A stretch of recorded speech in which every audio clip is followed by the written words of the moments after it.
Hey, and welcome to the Short Stuff. Josh here, Chuck here. Let's giddy up all the way to Japan. That's right. We're going to Japan to talk about a very famous rock in Japan that split in two in 2022. And there was a tweet that kind of got big that featured a picture of that broken rock that said, and this is translated from Japanese, I came alone to the killing stone where the legend of the nine-tailed fox remains. If it's a manga, it's a pattern that the seal is broken and it's possessed by the nine-tailed fox, and I feel like I've seen something that shouldn't be seen. Let's go. Let's talk about this famous rock. Okay. So yeah, this person who tweeted that was a tourist in Togichi Prefecture in Japan, and she was visiting this very famous giant rock that supposedly was the dead form of the fox spirit Tamamo no Mai. And supposedly Tamamo no Mai had been trapped for centuries in this rock that people like the tweeter would go visit. The thing is, when the tweeter went to visit it, this rock had been split in two, and that meant possibly that Tamamo no Mai had escaped. Right, and the idea was that Tamamo no Mai was trapped in this stone called the Seisho Seki. Is that right? Seisho Seki. Mm-hmm. All Very right, nice. which is killing stone. Yep. And here's the thing, is the internet kind of got it wrong. If you look at the original lore of this story, Tamamo no Mai was actually the stone and not trapped in the stone. Sure. So let's talk about this. Okay. Even further. So I'm going to just keep doing setups. Right. Tamamo no Mai was a very famous spirit, a nine-tailed fox spirit in Japanese folklore. And she showed up in a number of different myths and tales in Japanese folklore. But there's one in particular that concerns this story. And it involved the Emperor Toba, the 74th Japanese emperor, who was a very real person who lived from 1103 to 1156 CE. And during this reign, allegedly, according to folklore, Tamamo no Mai, the fox spirit, showed up, disguised as a woman, and said, I think you're going to like me. Check me out. That's right. The idea was to just sort of preoccupy and bewitch this emperor and then overthrow the emperor. What happened, as according to lore, once again, is that the emperor was enthralled, sort of neglected his duties, and then fell very, very sick around the same time. So a soothsayer came along and said, wait a minute, I suspect that you, Tamamo no Mai, are behind this whole thing.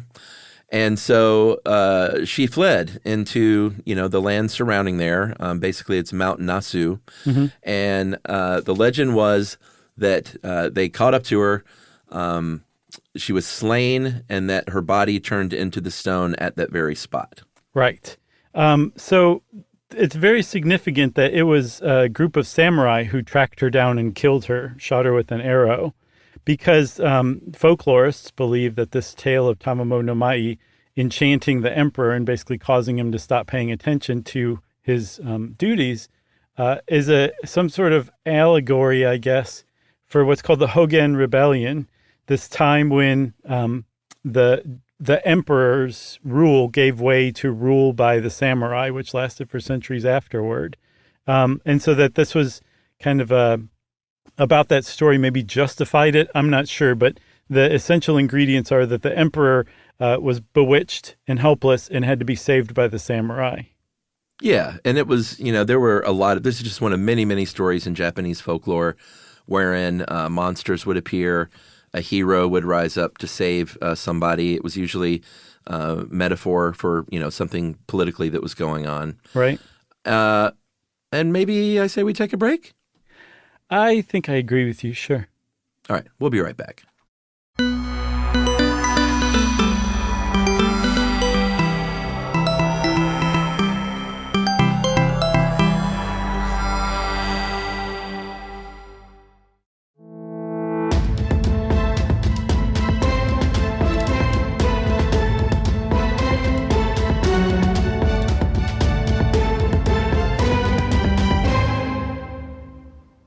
Okay, Chuck, so where we left off, Tamamo Nama'i has turned into a giant stone. And this stone that people would go visit was something like 6 feet tall and 25 feet in diameter.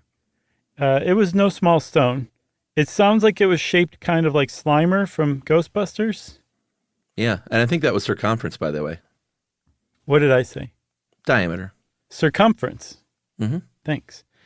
So people would go visit this, and one of the reasons why this stone in particular came to be identified as the Seisho Seki, the killing stone, is because it really kind of stood out from its the other stones in the area. You could just pick it out and be like, that looks cool. And then the actual area itself on the mountain, what was the mountain's name? Namatsu? Nasu. Mount Nasu. It's like a volcanic plain. There's active volcanoes in the area, so there's like poison gas like spewing up out of the earth around this stone. It's quite menacing in that sense, especially if you know what the legend is and you're looking at the stone as if it were the killing stone.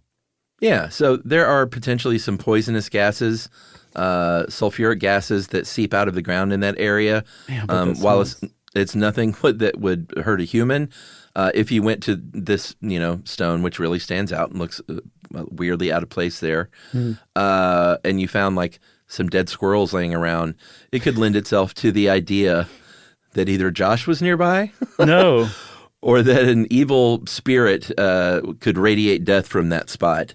And this is a very, very well-known story. I don't think we said that it was, it was part of folklore, and there are a lot of these stories, but this seems to be one of the bigger ones. And it's kind of like a universally known tale in Japan. Yeah. So it's a very, very famous story. And so, when this thing split, it was, the internet goes a little hog wild for a short time, talking about whether or not the evil spirits will be unleashed and whether or not this is all coming to fruition. Apparently, if you do like on-the-ground research and talk to Japanese people, they're like, we don't really think that. Of course we don't. This is the internet being the internet. Yeah, and in addition to that, over the years, initially Tamamo Nama'i was depicted as just nothing but evil, a corrupter of men and usurper of male power. Yeah. And then as Japanese society kind of softened and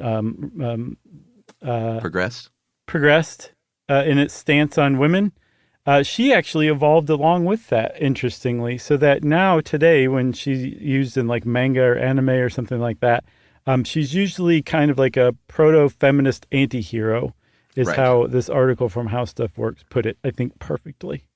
Yeah, totally. And, of course nothing happened because it's folklore. But I imagine it's still, and apparently this is a big thing in Japan to go visit this thing in the woods, right?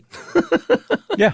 Yeah. That seems like a dumbed down way of saying it because we visit plenty of great things in the woods as well. But, smaller things like, this rock in the middle of this national forest becomes like a pretty standard tourist attraction. Yeah, and I didn't realize there was a term for that kind of tourism, contents-based tourism, where it's just the one thing that you're going out of your way to go see to a place you probably wouldn't have otherwise gone, like the giant ball of yarn or something like that, Yeah. Well, except this is in a national park, which I imagine is beautiful. Sure. I think it is too. I have nothing else except I want to go on the record as correcting you. I love the squirrels now, and I have for years and years and years. I know. I'm just kidding. Okay. Well, Chuck was kidding everybody. That means Short Stuff is out. Stuff You Should Know is a production of iHeartRadio. For more podcasts from iHeartRadio, visit the iHeartRadio app, Apple Podcasts, or wherever you listen to your favorite shows.